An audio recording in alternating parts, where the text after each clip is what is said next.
The goal and major deliverable of Stage 1 is for your team to collect data about effective transition practices, programs, and services in your community, as well as areas for innovation.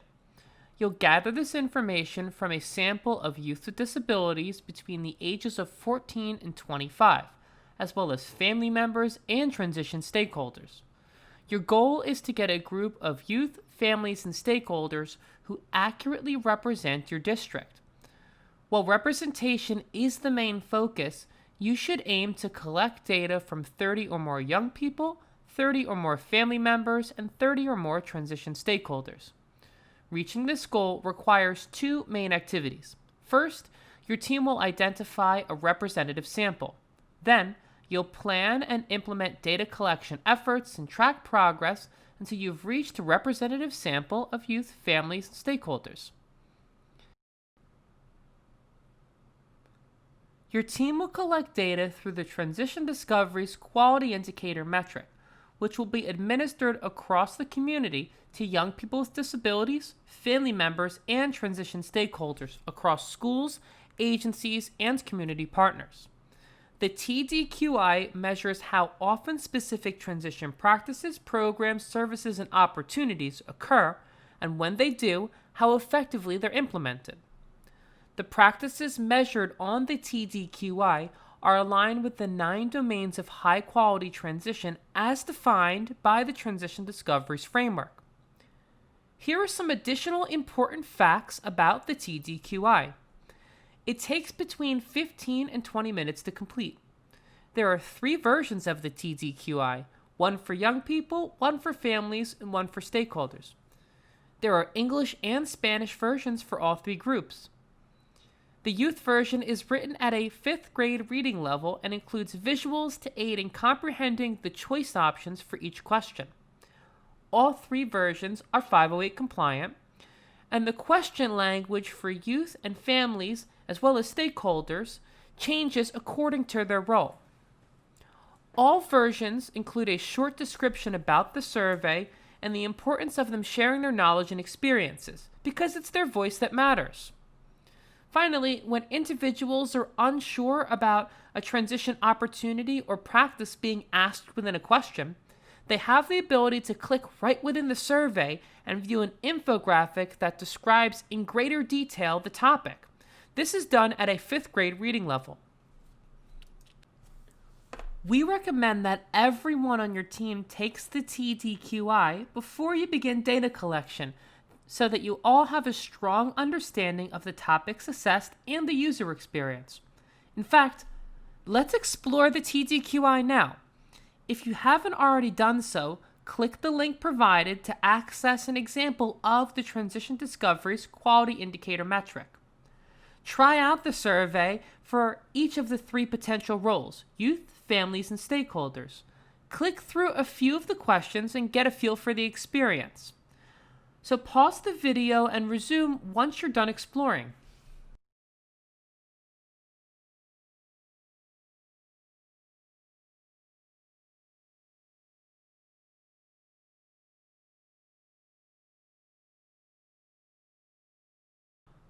The first step of Stage 1 is to identify your community-wide sample of young people with disabilities, family members, and transition stakeholders all across schools, agencies, and community partners.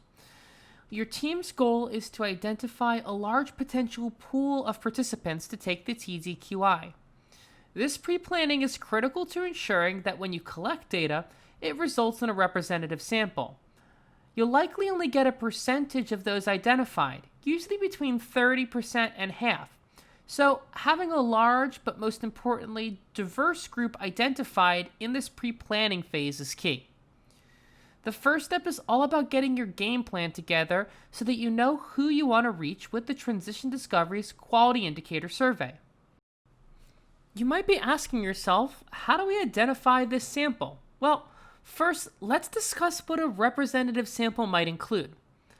When it comes to identifying a representative sample of young people and families, your team will need to think together about the different disabilities, age ranges which may be in or out of school, races and ethnicities, genders, socioeconomic statuses, and if possible, multiple schools in your community, such as high schools, vocational centers, community colleges, and even junior high or middle school. Remember, TD is focused on ages 14 through 25. Your team will want to make sure that these diverse voices are heard so that the continuum of transition services and experiences that go along with them are represented in your data about what works and what can be innovated and grown. Your team might not cover all of these characteristics depending on your community. That's expected and totally fine. However, it's really important that you collect a diverse range of voices and experiences from a diverse group that represents your community. Now, let's talk about community-wide representation of stakeholders. When it comes to stakeholders sharing their experiences and knowledge, your team should consider a diverse range of school and district personnel, such as general and special education teachers across grades, counselors, coordinators, and administrators.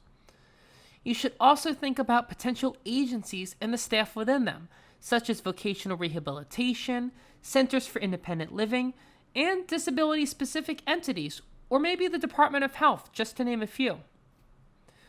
Also consider relevant community partners, such as businesses and nonprofits.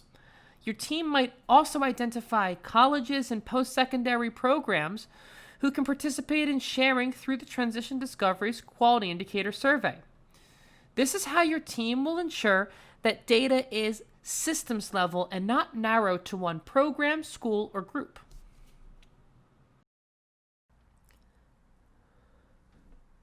There are numerous ways for your team to collect data from youth, families, and transition stakeholders across your community. They fall into two categories: live in person and passive distribution of the survey link. Your team can use either or both approaches.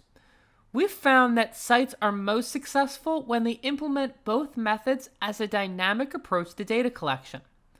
When it comes to live data collection, your team should first identify opportunities that are already occurring in your district and community, and then gain access and permission to embed information and opportunity for youth, families, and stakeholders to complete the TDQI during them.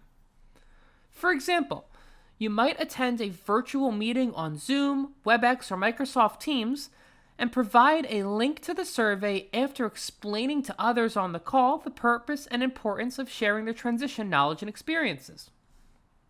We've provided your team with stock language that can be used for this.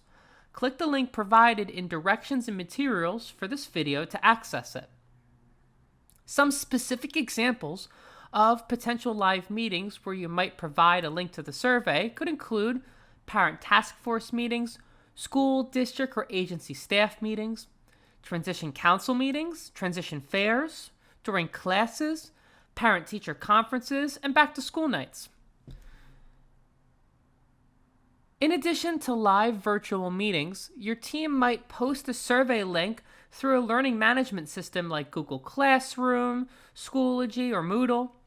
This can be passively done so that students, families, or stakeholders access and complete the TDQI on their own time, or it could be live. Other passive ways of distributing the link include using social media such as Twitter, Instagram, Facebook, or Snapchat, or through email and newsletters by schools, agencies, and community partners. A great strategy is to send a link to the school, agency, and community partners that your team collaborates with, so then they can distribute it further through their own platforms. Make sure to provide the stock language about the TDQI to all partners collaborating with your team. Once again, this language can be downloaded from the directions and materials for this video.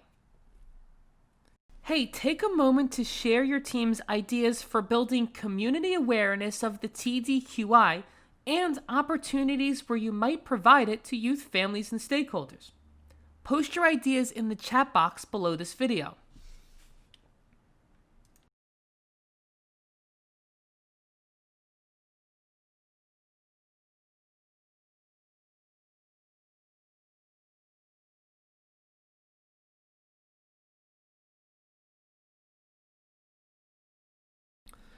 Regardless of how your team chooses to collect data with the TDQI, the tool has consent forms built in already for young people with disabilities who are over age 18, family members, and transition stakeholders. They complete their consents independently through the survey itself, and no action is required by your team. However, for individuals under age 18, they must have a signed parental permission form. The parental permission forms are digital, and your team simply needs to provide parents or guardians with a link to the consent form. Once they complete the digital form, it will be automatically recorded. Your team will then be able to access the parental consent form tracker within your MIU to see if any parents have not completed it yet. It's the responsibility of your team to not actively provide the TDQI to students under 18 unless their parental consent form is signed. In the case that students under 18 take the TDQI without parental consent, the TD initiative will identify students and alert your team so that you can get their parental consent form signed. If the form cannot be signed, the data from that individual may not be reported and will be removed completely. In order to access the parental consent form tracker, click on the option from the main menu of your MIU. You can also access the link to the parental consent form from the main menu. Simply copy the link and paste it into the method you're using to distribute the digital consent, such as an email. Throughout the implementation process, your team will use the Monthly Implementation Update Tool, or MIU, to plan actions and track progress for each stage. You're expected to use this tool at least one time per month when your team has their monthly meeting. This tool is online and a link is provided to your team during onboarding. If you lose the link, you can contact your external TD coach for support. While there will be many actions that you'll use the MIU to complete over the course of implementing TD, right now, we're only going to focus on how to use it for Stage 1. The MIU has been designed to streamline your planning activities and to give your team the information and guidance that you need when you need it. During Stage 1, you'll first use this tool to identify your potential sample of youth, families, and stakeholders to complete the TDQI. Once you have identified your sample, you'll also use the MIU in Stage 1 to plan data collection efforts, track response numbers, and ensure demographic representation. Think of the MIU as your team's online planning organizer. This next part of the video will be a guided tour of the MIU. If your whole or most of your team is currently completing the module together in your planning meeting, then open up your site's official MIU. If your team is not all meeting right now to complete the module, then this is a great opportunity for you to see the steps of planning out Stage 1 for when your team meets. The link to your MIU was provided by your TD coach. Alright, now we're going to walk through using the tool together to complete Stage 1 planning. At different points of this walkthrough, we'll tell your team to pause and complete an aspect of your MIU for Stage 1. Once you have completed that part of your MIU, you'll resume the video and keep watching the tutorial. By the end, you'll have actually completed the MIU for planning Stage 1 data collection. However, remember, if your team is not currently meeting, then don't complete aspects of your MIU yet. Use this opportunity to learn about how to complete the MIU for when your team meets. Alright, so now we're looking at the Monthly Implementation Update tool. The first thing that you'll notice is that there is the opportunity to mark down which team members are currently at your meeting. Below this, we see the main menu of the MIU. This is where you'll access all of the resources and tools you need for implementation. So, we're only going to focus on those related to implementing Stage 1 right now. First things first, click on Implementing Stage 1 Data Collection from the main menu of your MIU. Next, click on Identifying Our Potential Sample of Participants. So now the MIU is opened up and all prompts and planning spaces are available to your team. This is where you'll figure out a representative sample and identify potential data collection opportunities. We have embedded the Future Ready PA Index into this part of the MIU so that your team can search student demographics of schools in your district and community. You might also use enrollment data from your own district database or other state reporting systems, such as the Pennsylvania Information Management System. Regardless of the sources of information that you use, your main goal of this part of the MIU is to select responses from the options under each category, youth, families, and transition stakeholders, in order to identify your priorities for demographic representation. This brings us to our first pause of this tutorial. As a team, take some time to review your available demographic data and talk about the characteristics that you'll focus on for a representative sample of youth, families, and stakeholders. As you talk, your team champion should select the options from the MIU that match your priority characteristics for each group. Feel free to use the write-in feature to add any additional characteristics not listed but important to your team's efforts. As you think through each group's focused characteristics, discuss which schools, programs, agencies, sites, and locations should be focused on to reach these individuals. Try to also identify which stakeholders can help your team in reaching these representation goals. Once you've thought about your potential sample, use the final team planning prompts to start ironing out the logistics of data collection, where, when, and how. Alright, pause the video and take some time as a team to work on these planning items together. Once you've made some headway, resume and we'll continue talking about stage 1. You certainly don't have to have everything in this part of the MIU figured out right now. You can come back to the MIU and keep planning as a team later on. If you're not planning as a team right now, don't worry. This video will continue on in 10 seconds.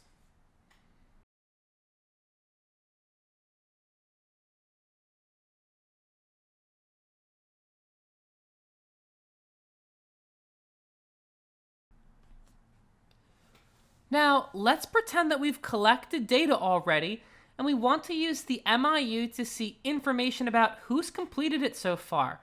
And this way we can make decisions about how to reach those we haven't heard from. Once you're collecting data, your team has a few options for planning and progress checking.